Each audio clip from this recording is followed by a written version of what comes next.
Ciao amici, benvenuti su Stelle Turche Rivelate. Oggi vi porto una storia intensa, di quelle che non si dimenticano. Una vicenda che ha travolto Demet Özdemir e Can Yaman proprio quando tutto sembrava scorrere nella normalità. Prima di cominciare, se vi va, iscrivetevi e lasciate un like, per noi è importantissimo. E ora, respiriamo e andiamo dritti al cuore di quello che è successo.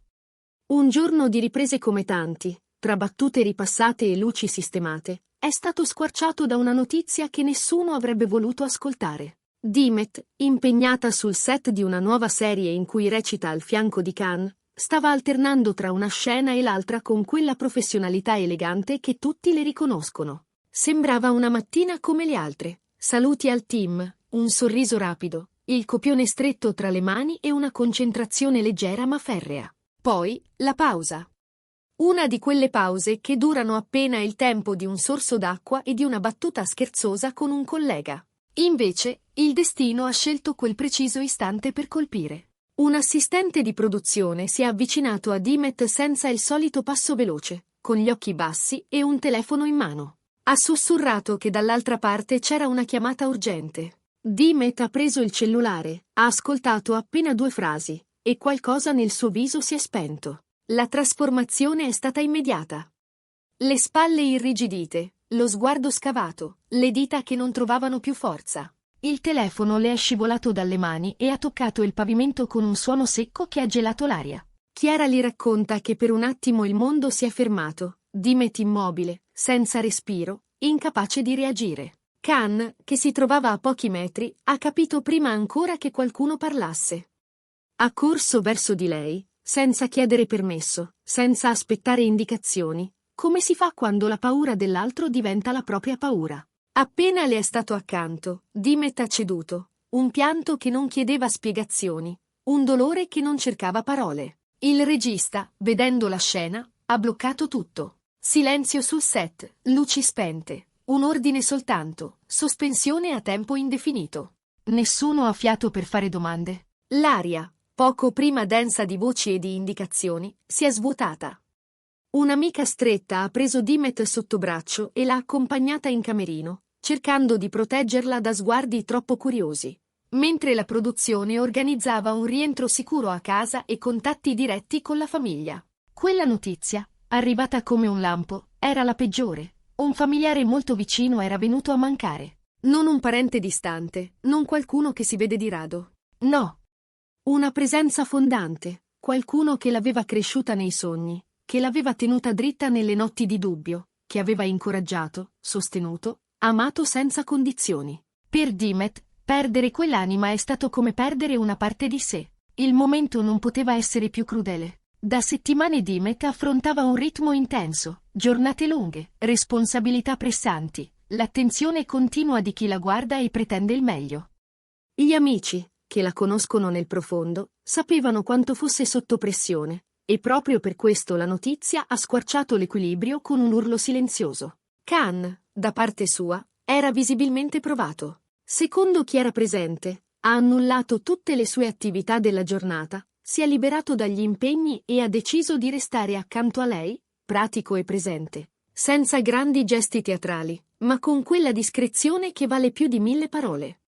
C'è chi ha raccontato di averlo visto fermarsi davanti alla porta del camerino, pronto a intervenire se necessario, e poi uscire un attimo per gestire con la produzione eventuali cambiamenti, assicurandosi che nulla potesse turbare ulteriormente Demet. La notizia è rimasta fuori dal set per qualche ora, come era giusto che fosse. Ma le cose importanti trovano sempre la strada per arrivare alla gente, e presto l'eco ha raggiunto i fan, i colleghi, l'intero ambiente dello spettacolo.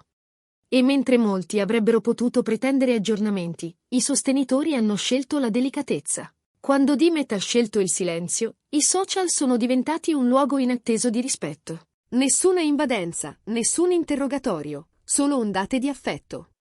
Sono arrivate migliaia di parole dolci, frasi semplici ma colme di sentimento, slogan nati spontaneamente dalle community, mantra di vicinanza che ripetevano, con tenerezza, che non era sola e che l'amore la stava aspettando a braccia aperte. Non solo i fan, molti volti noti si sono uniti in coro, descrivendola come forte, generosa, luminosa anche nelle notti più scure. In quel momento, dietro lustrini e copertine, si è vista la parte più vera di questo mondo.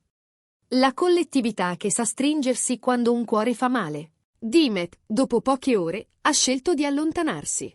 Nessuna intervista, nessun evento, nessuna comparsa in pubblico. Ha cancellato gli impegni e ha fatto ritorno nel suo luogo d'origine, laddove il rumore si attenua e resta l'essenziale. La famiglia ha organizzato una cerimonia privata, intima, lontana dai flash. Nessun microfono, solo mani strette, ricordi sussurrati, fotografie che prendono vita nella memoria. Chiara presente parla di un addio sobrio e profondo, di abbracci lunghi e silenziosi, di quel tipo di dolore che ti appoggia una mano sulla schiena e ti accompagna passo dopo passo. Una fonte vicina alla famiglia ha descritto Dimet come attraversata da una tristezza vastissima, ma allo stesso tempo composta, consapevole che il tempo è il solo maestro capace di addolcire una ferita così. Ha ripetuto più volte che avrebbe rispettato i propri tempi, che non avrebbe forzato il ritorno al lavoro finché il cuore non le avesse concesso un varco. Sono passati giorni, poi settimane. E un mattino, senza annunci, senza clamori, Dimet è tornata sul set. Ha varcato quella porta che conosceva bene e che in quel periodo le era sembrata lontanissima. L'accoglienza è stata calda, trattenuta ma sincera. Un applauso spezzato da sorrisi timidi, sguardi complici, qualcuno con gli occhi lucidi. Khan era lì, si è fatto avanti con un cenno leggero e un sorriso appena inciso, come a dirle che c'era sempre stato. Negli occhi di Dimet si leggeva una malinconia gentile, accompagnata da un coraggio calmo, una volontà pulita. Prima di girare la prima scena, si è fermata un attimo all'aperto. Ha alzato lo sguardo al cielo, ha respirato, e pare abbia sussurrato parole che solo lei poteva comprendere. Forse un saluto, forse una promessa. Da quel momento qualcosa nel suo modo di interpretare si è trasformato. Non si trattava di tecnica, non era un fatto di posture o pause studiate. Era il colore della sua voce, la densità dello sguardo, quella sfumatura sottile della presenza che rende tutto vero. Chi era sul set giura di aver visto un'intensità nuova, una forza morbida, un realismo che creava brividi. Le scene che richiedevano vulnerabilità prendevano un ritmo diverso. Quelle della leggerezza acquistavano una sincerità più nitida. Khan, di fronte a lei, reagiva a quella profondità con rispetto e ascolto. Tra loro, anche a telecamera spenta, c'era un'attenzione rara, il tipo di connessione che non ha bisogno di parole. I professionisti presenti hanno raccontato che il clima generale si è fatto più dolce, più attento. La perdita non riguardava solo Dimet, aveva raggiunto tutti. Come se quel dolore avesse insegnato qualcosa, avesse spostato lievemente il modo di stare insieme, di prendersi cura. Anche i critici, che spesso restano distanti dalle storie personali, hanno notato un salto. Hanno scritto che nelle scene più delicate si percepiva un'onda sotterranea, un'energia che non si può fingere. Non servivano contorsioni emotive, bastava il silenzio di un'inquadratura, il battito di ciglia, un mezzo sorriso. E tutti hanno compreso che, dietro quella verità, c'era una donna che aveva scelto di non nascondersi alla vita, neppure quando fa male. Il punto più commovente non era l'applauso, non erano gli elogi o i grafici di ascolto. Il punto era lei, Dimet, che decideva di camminare comunque, di non tradire se stessa, di trasformare l'assenza in un fuoco discreto capace di scaldare, non di bruciare. E Khan, con la sua presenza stabile, restava un argine, un compagno di scena e di umanità. Non serviva definire con etichette quello che era successo tra loro in quei giorni, bastava vedere come si guardavano, come si porgevano lo spazio, come si fermavano un secondo in più prima di voltarsi. Gesti piccoli, ma pieni. La produzione, che aveva sospeso ogni cosa senza esitare, ha ripreso a organizzare la tabella di marcia con delicatezza. Gli orari si sono fatti più umani, le pause più rispettate, e ogni reparto ha provato a fare la propria parte. A volte, nei corridoi, chi incrociava Dimet abbassava lo sguardo per rispettarne il momento, e lei rispondeva con un sorriso tenue. C'era un prima e un dopo, e quel dopo non era soltanto fatica. Era anche gratitudine, appartenenza. Sul set si avevano più parole per dire ciao e più gesti per dire grazie. La memoria della persona perduta camminava invisibile accanto a Dimet, come una guida mite. Non la tratteneva indietro, la spingeva avanti con dolcezza, le suggeriva come scegliere cosa conta.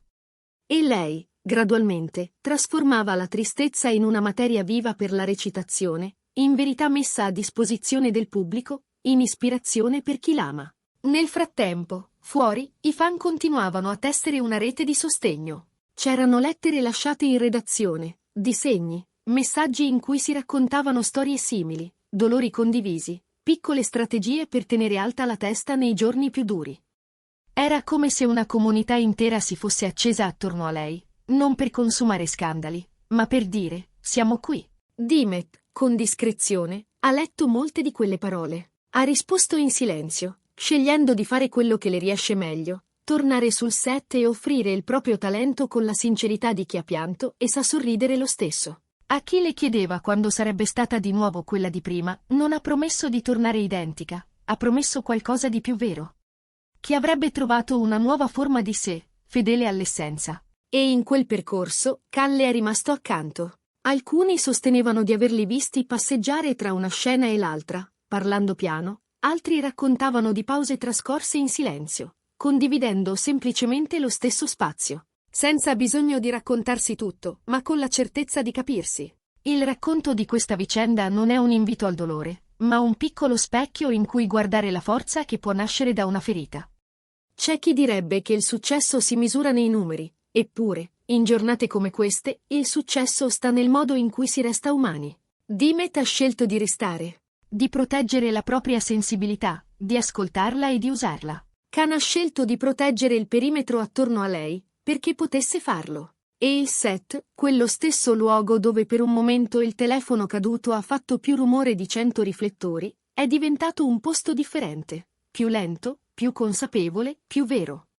Le scene hanno iniziato ad avere un sapore diverso. Dietro ogni risata c'era una cura in più, dietro ogni lacrima, una dignità nuova. Tutti sapevano che nulla avrebbe cancellato l'assenza, ma tutti hanno capito che quell'assenza poteva generare presenza. Presenza di sé, degli altri, del lavoro fatto con cuore. Questa storia, amici, è una di quelle che insegnano senza salire in cattedra. È un invito a essere gentili con chi si ha vicino, a non dare per scontato il talento quando è evidente lo sforzo, a riconoscere che le persone che ammiriamo, quelle che vediamo sullo schermo, sono esseri umani che amano, perdono, cadono e si rialzano. Dimet Özdemir ha attraversato un temporale che nessuno avrebbe voluto affrontare durante una giornata di riprese. Can Yaman ha scelto di mettersi di fianco e dire, ci sono. Il resto, tutto il resto, scivola via. A volte basta questo.